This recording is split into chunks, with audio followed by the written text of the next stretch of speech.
नमस्कार, ANB news देख रहे हैं आप और मैं हूं आपके साथ हितेंद्र। अपने उत्तराखंड में आप सभी का स्वागत है। सबसे पहले बात करेंगे पौड़ी की। पौड़ी में कांग्रेस प्रदेश अध्यक्ष प्रीतम सिंह के नेतृत्व में कांग्रेसियों ने प्रदर्शन किया और इस दौरान बीजेपी सरकार पर बेरोजगारी, किसान बिल और महंगाई जैसी कई मांगों को लेकर के प्रदर्शन किया गया। और इस दौरान कांग्रेस कार्यकर्ताओं ने सड़कों पर रोड शो निकाला। इस दौरान कोरोना गाइडलाइन का ध्यान प्रीतम सिंह और कई कांग्रेसी कार्यकर्ताओं को बिल्कुल भी नहीं आया, जबकि पहले भी कांग्रेस उपाध्यक्ष और श्रीनगर के पूर्व विधायक गणेश गोदियाल समेत 100 से ज्यादा कांग्रेसी कार्यकर्ताओं पर कोरोना गाइडलाइन का माखूल उड़ाने पर आपदा एक्ट के तहत पुलिस ने मुकदमा दर्ज किया है। और बावजूद इसके दोबारा से कोरोना गाइडलाइन का माखूल यहां पर उड़ाया गया। और इस दौरान प्रीतम सिंह ने यह कहा कि बीजेपी सरकार के कार्यकाल में भ्रष्टाचार चरम पर है और किसानों का ऋण माफ करने का दावा करने वाली सरकार किसानों के लिए ऐसे कानून ले आई जिससे किसान त्रस्त हैं।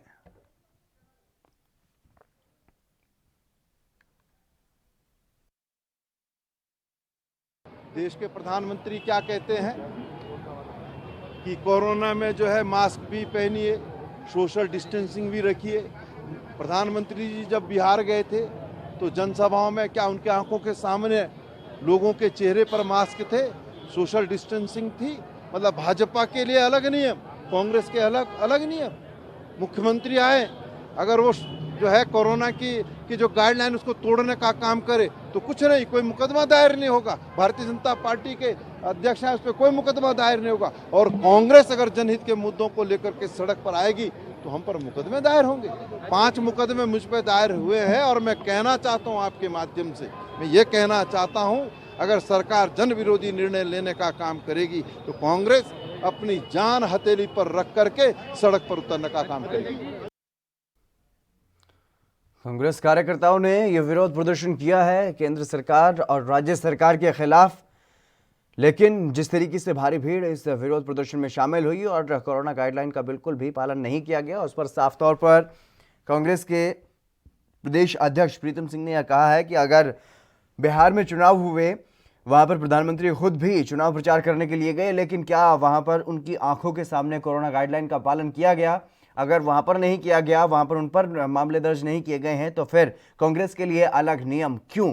कांग्रेस के बड़े नेता ये कहते हुए नजर आए। साफ तौर पर प्रधानमंत्री नरेंद्र मोदी को भी उन्होंने लपेटे में लिया और उन पर आरोप लगाया कि कोरोना गाइडलाइन का पालन उनकी जनसभाओं में भी नहीं किया गया है। और इसी को लेकर के उन्होंने कहा है कि कांग्रेस जनहित के मुद्दे उठाएगी, जान हथेली पर रखकर भी कांग्रेस जो है वो जनहित के मुद्दे उठाएगी। और इसी को लेकर के ये विरोध प्रदर्शन यहाँ पर किया गया। बेरोजगारी पर राज्य सरकार को घेरने की कोशिश की गई, किसान कानूनों पर सरकार को घेरने की कोशिश की गई, महंगाई पर सरकार के खिलाफ निशाना साधा गया और तमाम जितने वादे जो बीजेपी ने किए थे सरकार में आने से पहले, सत्ता में आने से पहले, उनको लेकर के यहाँ पर यह विरोध प्रदर्शन किया गया और सरकार के कानों तक जनहित की आवाज को पहुंचाने का काम करने की कोशिश यहां पर की गई। और बड़ी संख्या में कांग्रेस के कार्यकर्ता एकजुट हुए राज्य सरकार के खिलाफ।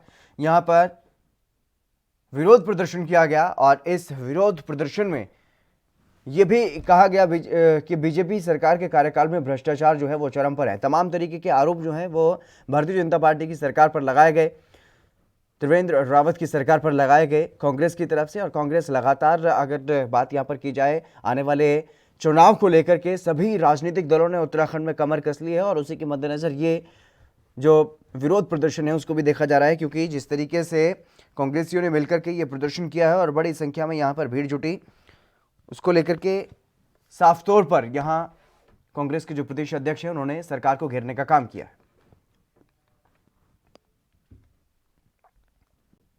और वहीं रुद्रप्रयाग के नवनियुक्त जिलाधिकारी मनोज गोयल मीडिया कर्मियों से रूबरू हुए और इस दौरान नवनियुक्त जिलाधिकारी ने यह कहा कि जनपद को सही रास्ते और सरकारी योजनाओं का धरातल तक पहुंचाने के लिए सबसे बड़ा सहयोग मीडिया का होता है, जिसके माध्यम से हर व्यक्ति तक जानकारियां पहुंच पाती हैं। उन्होंने कहा है कि मीडिया अधिकारी और विभागों का आपसी तालमेल जरूरी है। उन्होंने यह भी कहा है कि मेरा पहला लक्ष्य होगा कि हर अंतिम व्यक्ति तक सही जानकारी पहुंचे। साथ ही सरकार की महत्वाकांक्षी योजनाओं को सही तरीके से धरातल पर उतारना चाहिए। उन्होंने ये भी कहा कि कोरोना काल चल रहा है, हमें नियमों का कड़ाई से पालन करना होगा और साथ ही कोरोना पर नियंत्रण भी पाना है। उन्होंने ये कहा कि जनपद में पेयजल कि जो समस्या है उसके समाधान के लिए आवश्यक कदम उठाए जाएंगे और साथ ही भारत सरकार और राज्य सरकार की बहुत अच्छी योजना जल जीवन को घर घर पहुंचाने की है। ऐसी सफल योजनाओं को मीडिया का साथ जरूरी होता है।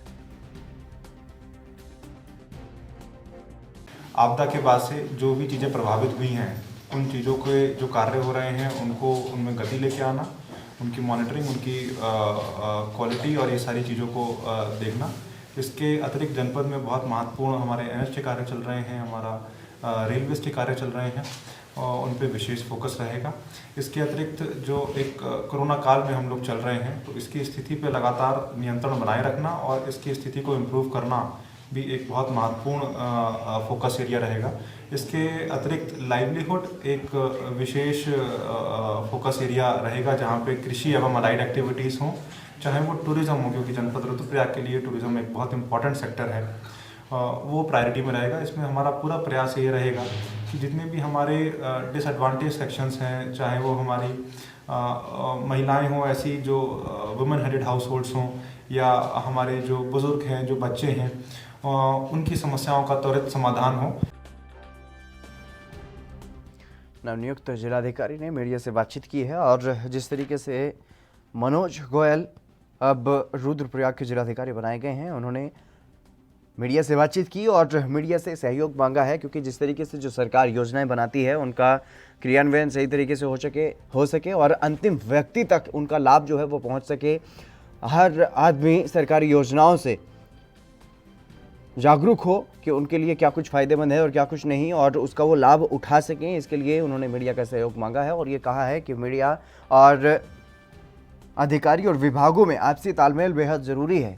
और साथ ही साथ उन्होंने अपना लक्ष्य भी बताया है कि उनका लक्ष्य ये है कि अंतिम व्यक्ति तक सही जानकारी सही समय पर पहुंचे और साथ ही सरकार की महत्वाकांक्षी योजनाओं को सही तरीके से धरातल पर उतारने को भी उन्होंने प्रमुखता से कहा है कि वो सभी योजनाओं को जो है धरातल पर उतारने की पूरी कोशिश करेंगे। और साथ ही उन्होंने ये भी कहा है कि जो पेयजल की समस्याएं सामने आती हैं उसको लेकर के भी समाधान उनका किया जाएगा।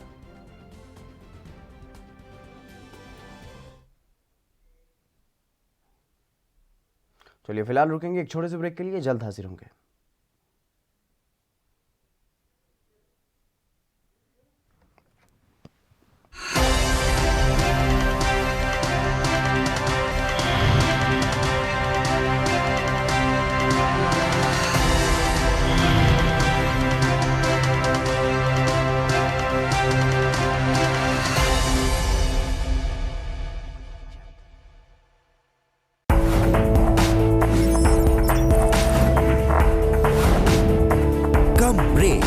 और ज्यादा खबरों के साथ देखिए ANP news in channel number पर। सबसे अलग अंदाज, हम बनेंगे आपकी आवाज, सवालों की धार, खबरों की बौछार, सिर्फ मेरे साथ ANP न्यूज पर।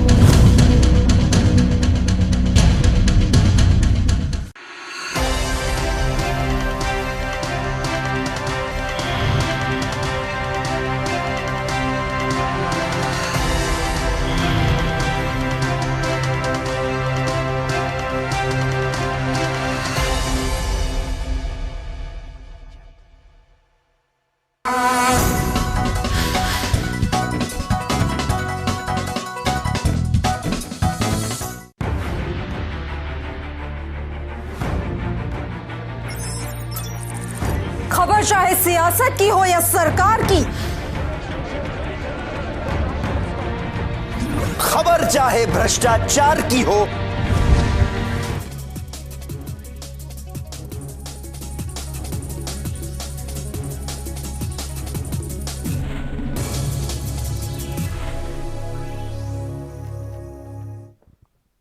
ब्रेक के बाद एक बार फिर से आप सभी का स्वागत है। खबरों में आगे बढ़ेंगे।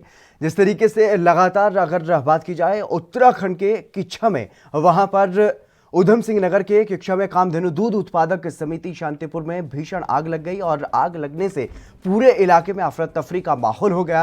वहीं सूचना मिलने के बाद दमकल विभाग की गाड़ियां मौके पर पहुंची और कड़ी मशक्कत के बाद दमकल विभाग की गाड़ियों ने आग पर काबू पाया। हालांकि बिल्डिंग में रखा सारा सामान जलकर खाक हो गया और टेंट हाउस और डेयरी परिसर में रहने वाले 2 किराएदारों का पूरा सामान जलकर के राख हो गया।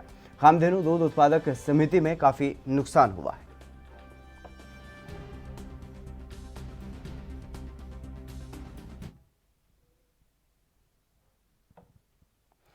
उत्तराखंड की खूबसूरत शीतकालीन पर्यटन स्थली चमोली के ओली में हाल ही में बर्फबारी हुई है और इसके बाद अब हिम क्रीड़ा स्थली एक बार फिर से पर्यटकों के लिए गुलजार होने लगी है। क्षेत्र में वेस्टर्न डिस्टर्बेंस के बाद प्रकृति की अनमोल धरोहर ओली और गोरसो बुग्याल में करीब 8 इंच से लेकर के आधा फीट बर्फ की मोटी चादर बिछ गई है। वहीं ओली टॉप से ऊपर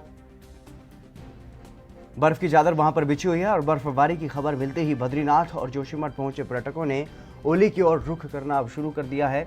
बर्फबारी के बाद क्षेत्र में पर्यटन कारोबारियों में भी खुशी का माहौल देखने को मिल रहा है। यहाँ के बहुत मज़ा आया। यहाँ हमने स्कीइंग किया, हम आर्टिफिशियल लेक में गए और घुड़सवारी किया और हम सब फैमिली को मज़ा आया। हमने चेयर कार का भी आनंद लिया और बहुत बहुत धन्यवाद यहाँ के लोगों का। यहाँ के लोग बहुत कोऑपरेटिव है और बहुत बढ़िया नेचर के हैं। ओली उत्तराखंड का एक मिनी स्विट्जरलैंड विंटर डेस्टिनेशन के रूप में जाना जाता है। यहाँ पे इस साल की पहली बर्फबारी हो चुकी है, टूरिस्टों का आना जाना शुरू हो चुका है। लोग बर्फ़ के साथ साथ यहाँ पे स्कीइंग का भी आनंद उठा रहे हैं और लगभग आधा फीट स्नो यहाँ पे गुरसो पॉइंट पे पड़ चुकी है। 2 से 3 इंच 10 नंबर टावर पे है। लोगों का आना जाना शुरू हो चुका है और लोग जो एक हिमालयन व्यू यहाँ से दिखता है उसके साथ साथ लोग यहाँ पे जो एडवेंचर एक्टिविटी है उसका भी आनंद ले रहे हैं। मेरे सभी पर्यटकों से अनुरोध है, प्रकृति प्रेमी से अनुरोध है कि आप इस मिनी स्विट्जरलैंड में आइए। इस साल की यहाँ पे पहली बर्फबारी हो चुकी है, इस बर्फबारी का आनंद लें। यहाँ पे कुछ एक्टिविटियाँ खुल चुकी है, उसका आनंद लें और हम सभी ओली से आप सभी का यहाँ पे अभिनंदन करते हैं, आपका स्वागत करते हैं। आइए ओली में आइए और यहाँ पे हिम क्रीड़ा के साथ साथ एडवेंचर एक्टिविटी का लुत्फ उठाइए। नमस्कार। ये तस्वीरें आप साफ तौर पर देख सकते हैं किस तरीके से वहाँ पर ओली में पर्यटकों के लिए गुलजार हो चुका है ओली और वहाँ पर जो वहाँ के कारोबारी हैं उन्होंने भी सभी को निमंत्रण दिया है कि सभी आइए और लुत्फ उठाइए। जिस तरीके से यहाँ पर प्रकृति की तरफ से जो खूबसूरत नज़ारा देखने को मिलता है, इन दिनों में पहली बर्फबारी वहाँ पर हो चुकी है और बर्फ़ जो है, बर्फ़ की मोटी चादर वहाँ पर बिछ चुकी है। सफ़ेद चादर आप देख सकते हैं तस्वीरों में कितना खूबसूरत, कितना अद्भुत ये नज़ारा जो है वो देखने को मिल रहा है। और यहाँ पर पर्यटक खूब मस्ती करते हैं, पर्यटक भारी संख्या में वहाँ पर पहुँचते हैं। लेकिन जिस तरीके से इस बार कोरोना महामारी का दौर भी चल रहा है, उसको लेकर के तमाम तरह के एहतियात बरतने ज़रूरी हैं और पाबंदियाँ भी लगाई गई हैं। लेकिन अनलॉक शुरू हो चुका है और अनलॉक में आप पर्यटक वहाँ पर पहुँच करके इस खूबसूरत नज़ारे का लुत्फ़ उठा सकते हैं। जिस तरीके से यहाँ पर ये कहा गया है कि क्रीड़ा स्थली एक बार फिर से, हिम क्रीड़ा स्थली जो है वो एक बार फिर से गुलजार होने लगी है। यहाँ पर जाकर के एडवेंचर का लुत्फ़ उठाया जा सकता है, प्रकृति प्रेमी वहाँ पर जा सकते हैं और खूबसूरत नज़ारे का आनंद जो है वो ले सकते हैं। तस्वीरों में देखा जा सकता है कितना खूबसूरत नज़ारा वहाँ पर बना हुआ है। ओली में पहली बर्फबारी जो है इस मौसम की वहाँ पर हो चुकी है और बर्फ़ की चादर, मोटी चादर जो है वहाँ पर बिछ चुकी है। 8 इंच से लेकर के आधा फीट तक बर्फ जो है वो जमी हुई है। चलिए फिलहाल रुकेंगे एक छोटे से ब्रेक के लिए, जल्द हाजिर होंगे।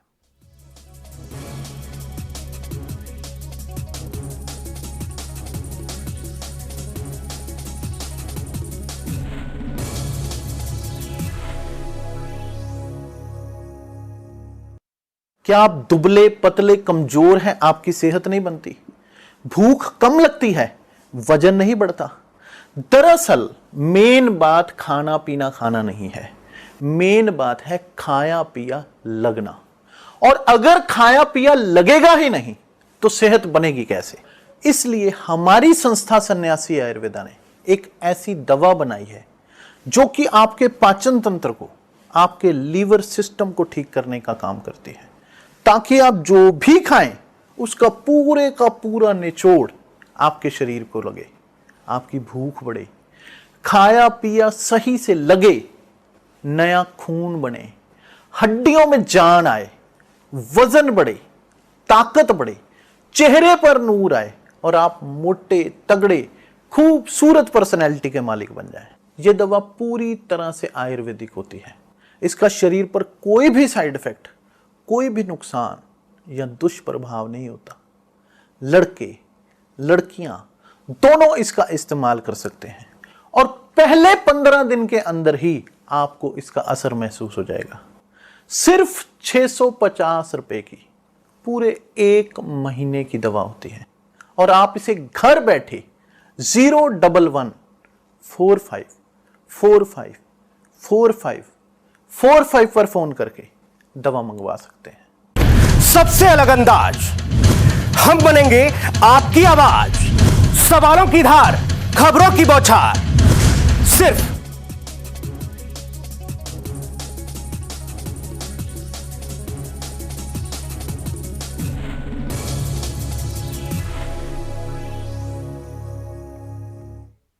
ब्रेक के बाद एक बार फिर से आप सभी का स्वागत है। खबरों में आगे बढ़ेंगे। धारचूला में लगातार बड़ा पेयजल संकट सामने आ गया है, जिसके चलते यहां के निवासियों ने जल संस्थान कार्यालय में उप जिलाधिकारी को ज्ञापन सौंपा था, लेकिन 7 दिन बीत जाने के बाद भी शिव मंदिर वार्ड, घटदार रवाड और अन्य जगहों पर पेयजल आपूर्ति नहीं हो पाई है। सभासद प्रेमा कुटियाल और पूर्व ब्लॉक प्रमुख होशियार खैर बेला शर्मा सभासद के नेतृत्व में सांकेतिक तालाबंदी की गई और विभागीय अधिकारियों को चेतावनी भी दी गई थी, जिसके बाद सभी लोगों ने जल संस्थान ने धारचूला का घेराव किया और प्रशासन और जल संस्थान को आश्वासन के बाद पेयजल आपूर्ति बहाल नहीं होने से लोगों में खासा आक्रोश देखा गया और ताला लगाकर के कर्मचारियों को अंदर बंद कर दिया गया।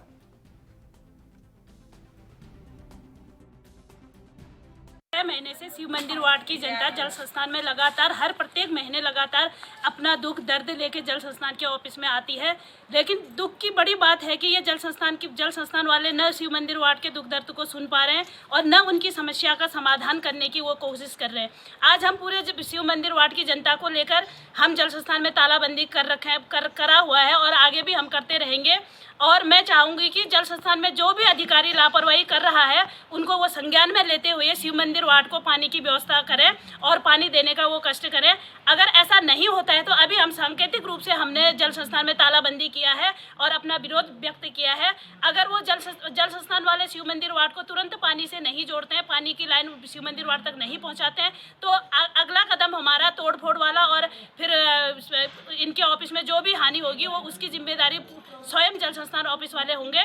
मैं पूरे शिव मंदिर वार्ड की जनता और जल संस्थान वालों से निवेदन करती हूं कि वो शिव मंदिर वार्ड वालों को पानी से जल्दी वहीं टिहरी जिलाधिकारी एवा आशीष श्रीवास्तव ने बताया कि टिहरी डैम के बोलार्ड सिस्टम और अन्य कार्य करने के लिए टिहरी बांध परियोजना के अधिकारियों ने भारत सरकार की गाइडलाइन के अनुसार अनुमति मांगी थी, जिसे उन्हें 7 दिसंबर तक के लिए अनुमति मिल गई है और अब 7 दिसंबर तक टिहरी डैम के ऊपर से आवागमन बंद कर दिया गया है।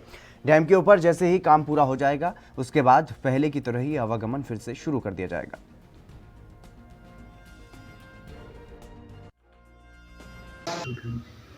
डैम पंप के लिए टीएचडीसी पहले अक्टूबर में बंद करने वाले थे। वो लोगों ने उस रोड को बंद करने की परमिशन मांगी थी क्योंकि उसमें कुछ महत्वपूर्ण रिपेयर भी होने हैं और कुछ इंस्टॉल भी होना है।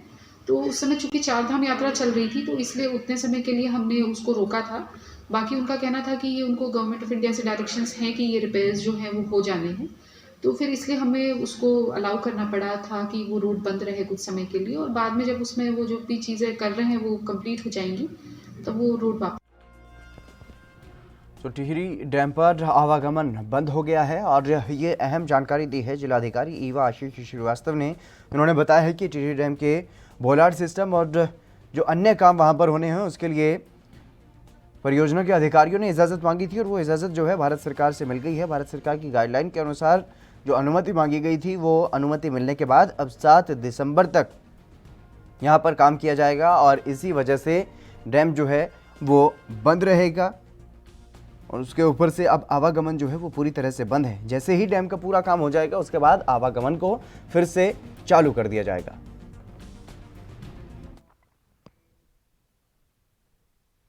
वहीं खबर ऋषिकेश से है, जहां पर जानकी पुल के लोकार्पण में देरी हुई है और उसी की वजह से कांग्रेस जो है भड़क गई है।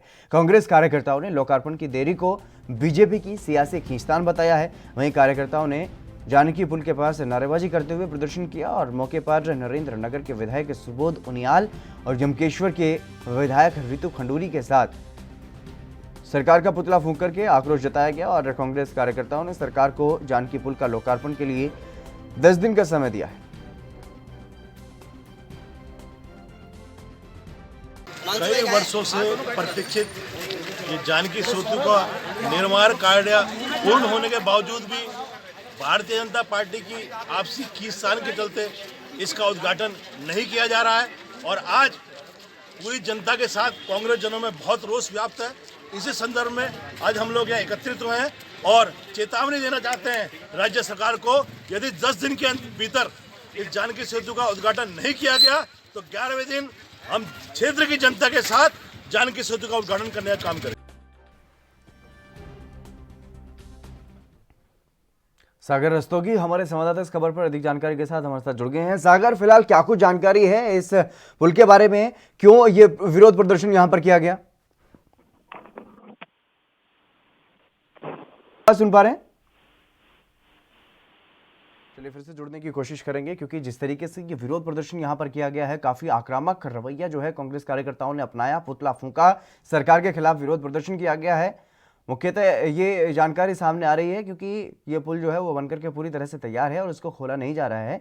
जानकी पुल के लोकार्पण में देरी की जा रही है, इसी वजह से कांग्रेस कार्यकर्ताओं ने यहाँ पर विरोध प्रदर्शन किया है। लेकिन और क्या कुछ उनकी मांगे हैं और क्यों इस पुल को खोलने में देरी हो रही है, इस बारे में जवाब कांग्रेस कार्यकर्ताओं ने मांगा है।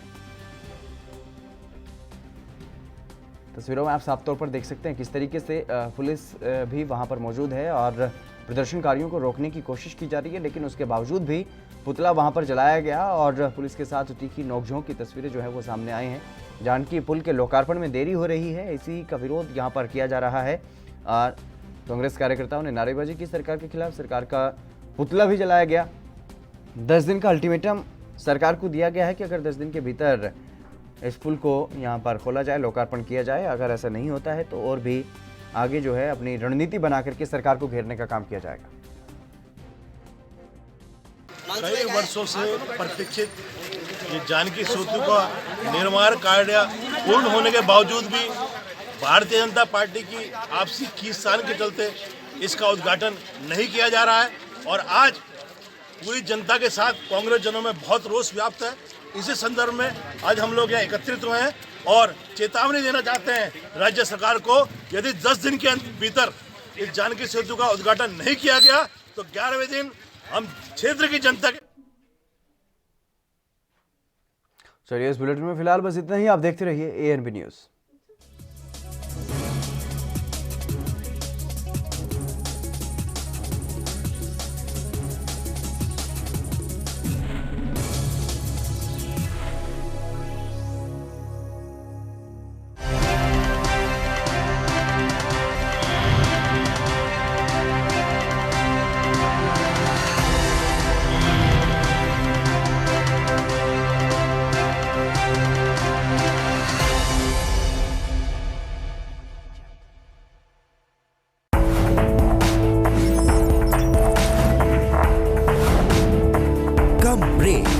और ज्यादा खबरों के साथ देखिए ANB